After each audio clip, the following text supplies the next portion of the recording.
Hello दोस्तों, स्वागत है आपका हमारे YouTube चैनल लवी की पहेलियों में।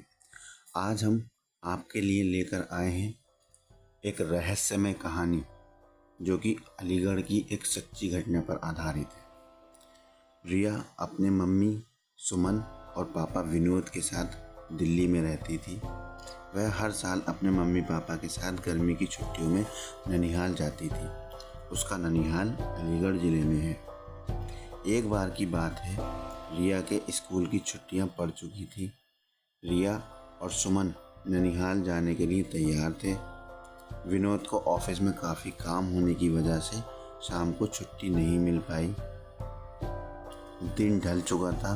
सुमन ने कहा, अब रहने दो, अब जाने का समय नहीं है।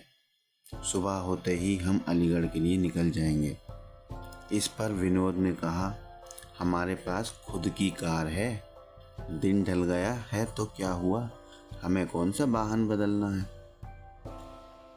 अब रिया भी जिद करने लगी कि मम्मा अभी चलो ना, मुझे अभी नानी के घर जाना है। रिया और विनोद के बहुत जिद करने पर सुमन जाने के लिए तैयार हो जाती है, लेकिन अंदर ही अंदर ना जाने क्यों उसका मन घबरा रहा था। अब रात हो चुकी थी और इन लोगों की गाड़ी सड़क पर चले जा रही थी। रात की वजह से सड़कों पर वाहन का आना जाना कम हो गया था। विनोद कार चला रहा था। सुमन और रिया पीछे की सीट पर बैठे थे। जिस गांव में उन्हें जाना था वह अलीगढ़ से करीब 20 किलोमीटर आगे था। वह अलीगढ़ पहुंच चुके थे। आगे का रास्ता कच्चा और सुनसान था। वहाँ कोई आता जाता भी नहीं था, दिख रहा था। गाड़ी अब कच्चे रास्ते पर चले जा रही थी। थोड़ी ही दूर चलने पर गाड़ी अचानक से रुक गई। रिया ने पापा से कहा, पापा क्या हुआ, गाड़ी बंद कैसे हो गई। विनोद ने कहा, पता नहीं बेटा, उतर कर देखता हूँ। सुमन ने कहा, जल्दी देखिए और यहाँ से चलिए, कितना सुनसान रास्ता है, मुझे कुछ ठीक नहीं लग रहा है। कार से उतरकर विनोद ने गाड़ी के बोनेट को खोलकर देखा, लेकिन गाड़ी में कहीं कोई कमी नहीं दिख रही। वह कार के अंदर आकर बैठ गया और कुछ सोचने लगा। तभी सुमन ने कहा, क्या हुआ, चलिए ना। विनोद अभी कुछ सोच ही रहा था। फिर सुमन ने रिया के पापा के कंधे को पकड़कर जोर से हिलाया और कहा, क्या हुआ, क्या सोचने लगे। मैं कह रही हूँ चलिए यहाँ से, मुझे बहुत अजीब महसूस हो रहा है। एक तो सुनसान रास्ता, ऊपर से रात, जल्दी चलिए। तब विनोद ने कहा, मैं ये सोच रहा हूँ कि गाड़ी में कोई खराबी ही नहीं है, फिर गाड़ी क्यों रुक गई। देखिए, क्या पता गाड़ी स्टार्ट हो जाए। तब विनोद ने गाड़ी स्टार्ट करने के लिए चाबी घुमाई और गाड़ी स्टार्ट हो गई। अब कार दोबारा उस रास्ते के अंधेरे को चीरते हुए फिर आगे बढ़ने लगी। अभी थोड़ी ही दूर कार चली थी कि रिया चिल्लाई, मम्मा। एकदम से विनोद ने कार को रोका। दोनों मम्मी पापा रिया से कहने लगे, क्या हुआ बेटा, चीखी क्यों। इस पर रिया ने कहा, पापा मुझे ऐसा लगा जैसे हमारी कार के नीचे एक आदमी और औरत आ गए हैं। विनोद ने कहा, नहीं बेटा, ऐसा कुछ नहीं है। अगर वह आदमी और औरत हमारी कार के नीचे आ जाते तो हमें भी तो पता चलता, और वैसे भी रात बहुत हो गई है, मुझे नहीं लगता ऐसे में इस रास्ते पर हमारे अलावा कोई और होगा भी। रिया की आंखें डर से फटी हुई थी और वह कह रही थी, नहीं पापा, ट्रस्ट मी, मैंने देखा उन आदमी औरत को। सुमन ने कहा, गाड़ी थोड़ी तेज चलाइए। गाड़ी की रफ्तार विनोद ने तेज कर दी। तभी कार के शीशे में विनोद को एक डरावना चेहरा दिखाई दिया। उस डरावने चेहरे को देखते ही विनोद का हाथ स्टीयरिंग से छूट गया और गाड़ी का बैलेंस बिगड़ने लगा। जैसे तैसे करके विनोद ने अपने आप को संभाला और गाड़ी को संभाला।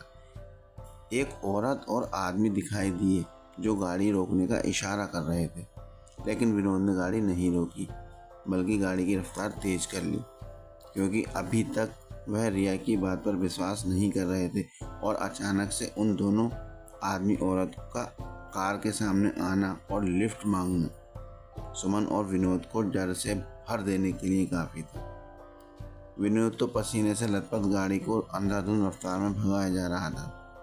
तभी ये क्या, वह औरत और आदमी जिनको विनोद ने पीछे छोड़ा था वह फिर सामने खड़े थे और गाड़ी रोकने का इशारा कर रहे थे।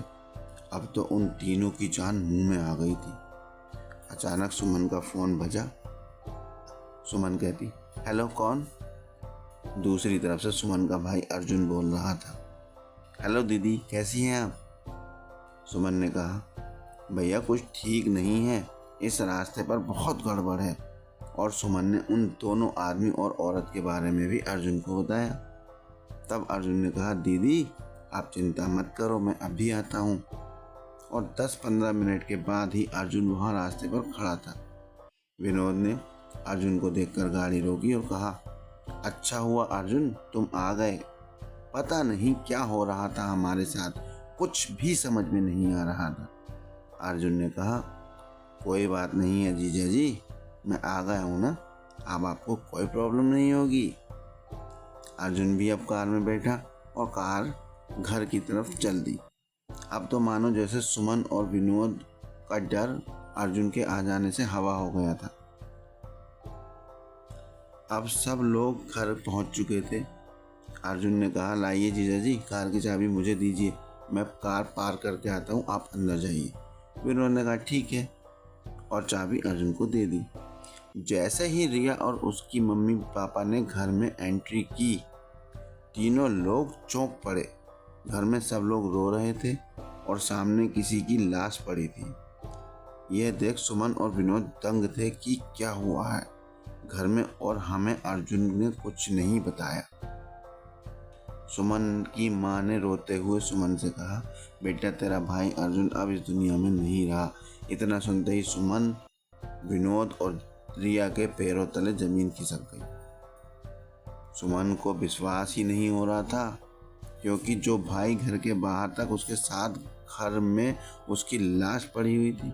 ये देखने के लिए कि कहीं ये मेरा वहम तो नहीं, सुमन ने अर्जुन के चेहरे से कफन हटाया।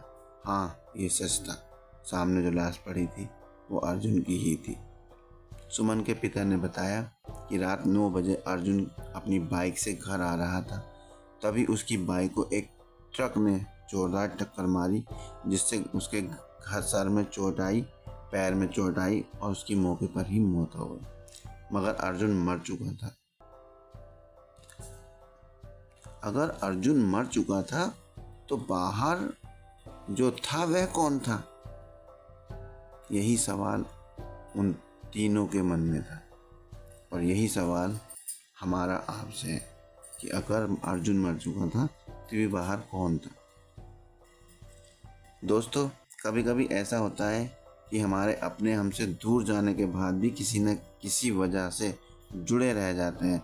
जैसे घर के किसी सदस्य में मरने वाले का हद से ज़्यादा प्रेम, या और भी बहुत सारी वजह हो सकती है। इस कहानी के बारे में अपनी राय देना ना भूलें। मैं फिर लौटूंगा ऐसी ही कहानी के साथ। तब तक अपना ख्याल रखें। धन्यवाद।